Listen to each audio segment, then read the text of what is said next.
Hey everyone, welcome to Mr. Geopolitics. And today, for September the 12th, we're going to be talking about the situation in the Caucasus. No, not about Ukraine today, the Caucasus. Because recently, not many people know, but tensions between Azerbaijan and Armenia have flared up again. Both sides blame each other, and for all of you wondering where the Caucasus are or is, basically it's north of Iran, east of Turkey, south of Russia, right? This is Europe, south of Russia, and basically last year, this is Armenia, and this is Azerbaijan. These blue lines are the oil pipelines or gas pipelines. But anyways, last year, all this area colored in red and blue is called Nagorno Karabakh. And basically last year, about a year and a half ago or 2 years ago. Anyways, Armenia and Azerbaijan went to war, and basically all this area colored in blue and red, it's referred to as Nagorno Karabakh, and the Armenians controlled it. Ever since the collapse of the Soviet Union, Armenia and Azerbaijan began fighting for this territory, which is referred to as Nagorno Karabakh. And at one point, this entire area was controlled by Armenia, but the Azeri forces, they invested heavily in their military and using UAVs from Israel and the Bayraktar drones from loitering munitions from Israel and the Bayraktar drones from Turkey. They were able to overwhelm Armenian forces, and then there was a ceasefire, and all the area in the blue now belongs to Azerbaijan. All the area in the red is still controlled by the Armenians, but there's Russian peacekeepers in the region. And I believe, according to a peace agreement, the Armenians are supposed to eventually give up this region, this red region, entirely to Azerbaijan.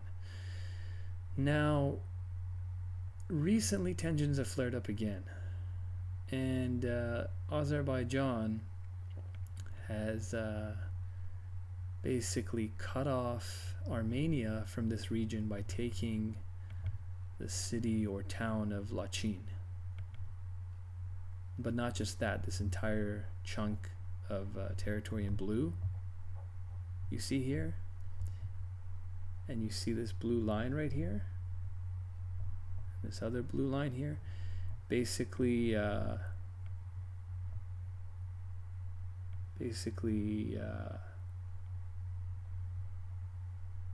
this entire chunk of territory was taken, and that cuts off for the Armenians, that cuts them off from Stepanakert, which is actually a decent sized city. It's an Armenian city. If this ever loads, you have no idea how much I pay for my internet. I am going to change providers if you don't load, you piece of shit. Anyways, there's a city here. Just imagine, use your imagination. There's a city here called Stepanakert. It's a decent sized city, and it's an Armenian city. Shusha was also an Armenian city, and there's a gold mine here, but now it's Azeri territory. But anyways, the Azeris, using their UAVs, they basically devastated the Armenian army, and the Azeris lost thousands of troops as well. The Armenians put up a fight, but The issue is the Armenians hadn't really kept up with the times. They didn't upgrade their military. They hadn't upgraded their air defenses in decades. They didn't upgrade their rocket or missile capabilities. They didn't buy drones, and they moved everything in large convoys in the open, and they hadn't upgraded their tactics and their weapons. So, and they could have turned to their neighbor to the south, Iran, for missiles easily and UAVs, but they didn't. And anyways, they paid the price. Now they're trying to rebuild their military, but that would take probably years. And yeah, so for now, the latest news is that Russia has brokered a ceasefire, but it appears that the Azeris have turned this little red region into an enclave now. And but with all of this happening, there's more to it than meets the eye, because Azerbaijan, in Stalin's time, it was split basically in two. Armenia got this territory that you see here,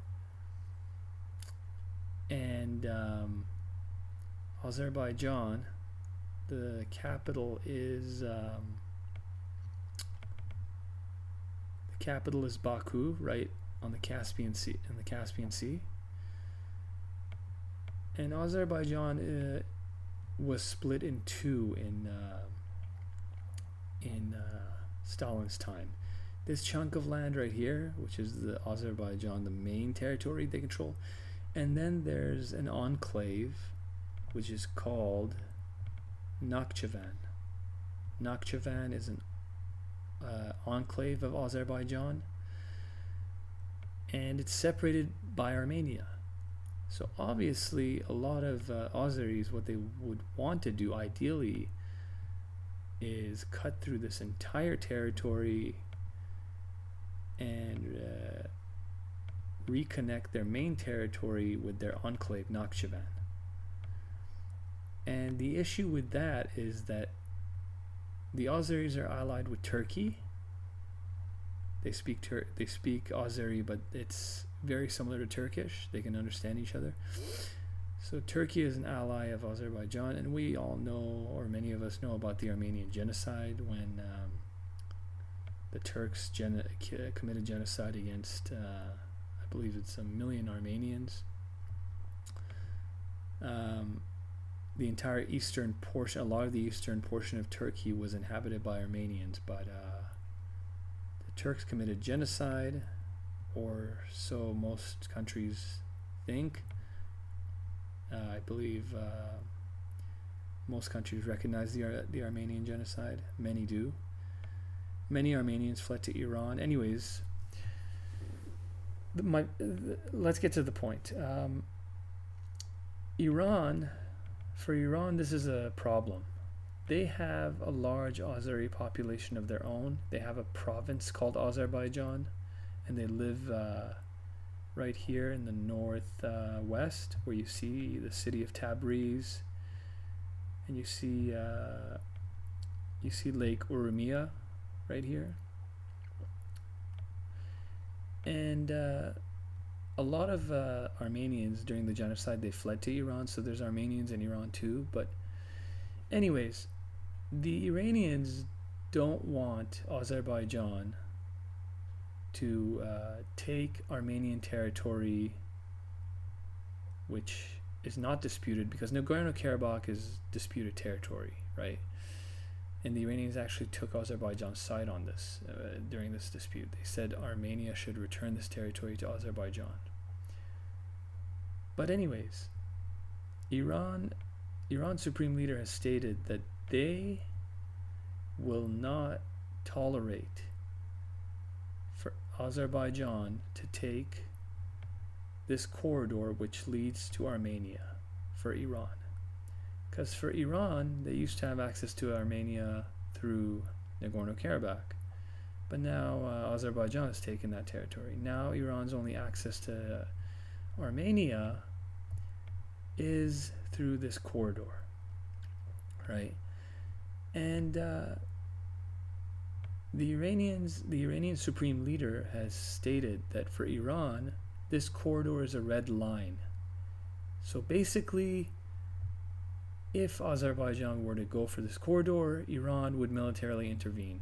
And at one point, I believe a year and a half ago, Iran actually sent a large number of troops and tanks and reinforcements, missiles to this region. And for Azerbaijan, this is a problem. Well, it's a problem for everyone, but for Azerbaijan, Iran could be the main obstacle, or you could argue is the main obstacle to them connecting to Nakhchivan and taking this territory away from Armenia. First of all, there would be an international outcry. A lot of countries in Europe support Armenia, and you dispute a territory is one thing, but this Armenian territory is internationally recognized. Another issue is that Armenia is part of the military alliance called the Security Cooperation Organization, which Russia is part of. And so today, the Armenian president actually asked for the Security Cooperation Organization to intervene, because a lot of post-Soviet countries are part of that organization, and basically whenever one of those countries needs help, the rest of them will send troops. Today, the Armenian president basically asked Russia for help, and Russia brokered a ceasefire from what we know.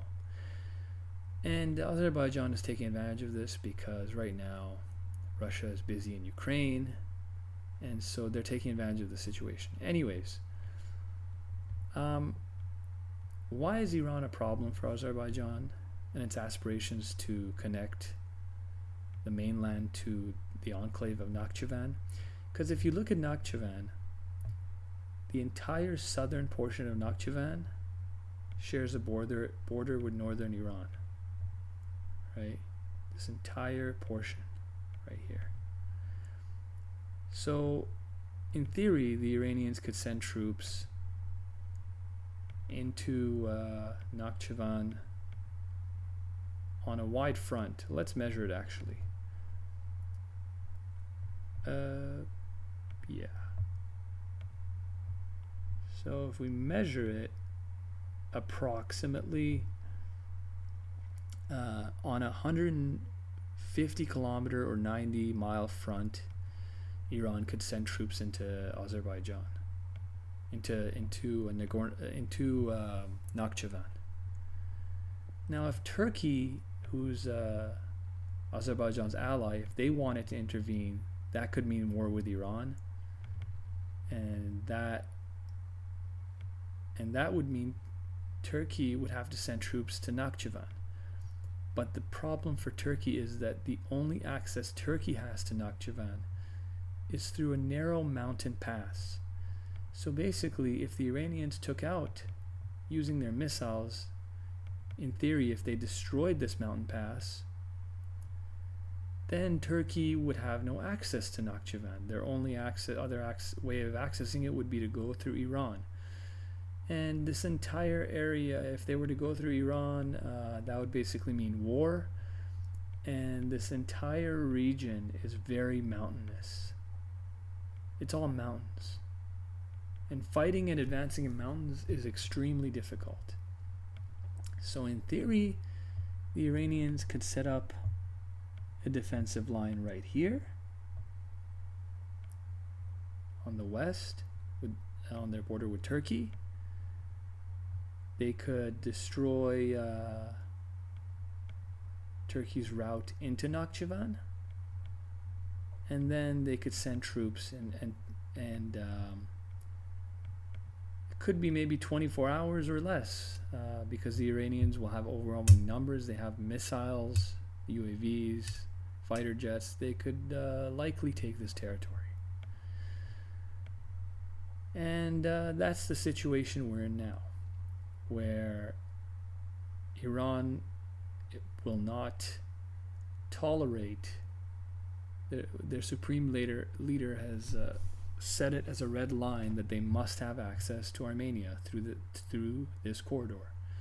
And Azerbaijan wants Nagorno Karabakh, all of it, and they also want to reconnect with Nakhchivan. But for Iran, that makes Iran nervous, because if Iran didn't do anything about that and Azerbaijan ended up being a larger country, then they might have they would have a more direct connection with Turkey. Right now, as part of when Azerbaijan won the war in Nagorno-Karabakh, one of the conditions was that Armenia would allow a corridor from Turkey to Azerbaijan. So basically, Turkish goods could go through Armenia to Azerbaijan. But for Iran, the issue is that their population in the northwest are ethnically Azeri, and if Azerbaijan grows in size and it has a more direct connection to Turkey, Iran sees that as a threat. They want to keep things as they are, keep the status quo as it is. But a war between Iran and Turkey would likely be devastating for both countries. Both countries, their economy is not exactly doing that great right now. Turkey's economy is tanking. The GDP is growing, but their currency has lost half of its value since last year. Last year, $1 was worth 7 liras. Now it's worth like 18 or 19. And we all know about the sanctions on Iran by the US and how Iran's currency is devalued. Anyways, the inflation in Turkey is 80%, Iran's 30%. So a war between these countries, a conflict, would be devastating for both nations. And for Iran, it could lead to ethnic strife and ethnic upheaval. And also for Turkey, because Turkey has a large Kurdish population, and Kurds are related to Iranians. They're ethnically Iranians. Though don't tell that to them, but don't ever say that to them, but they're related to Iranians. And so Turkey has a large Kurdish population. Iran has a decent sized Kurdish population, but also an Azeri population who speak Turkish, or the Azeri dialect of Turkish. Anyways, that's it for today. That's where we stand in regards to this conflict. And please like and subscribe, share and comment below, and I will see you in the next one. Thank you.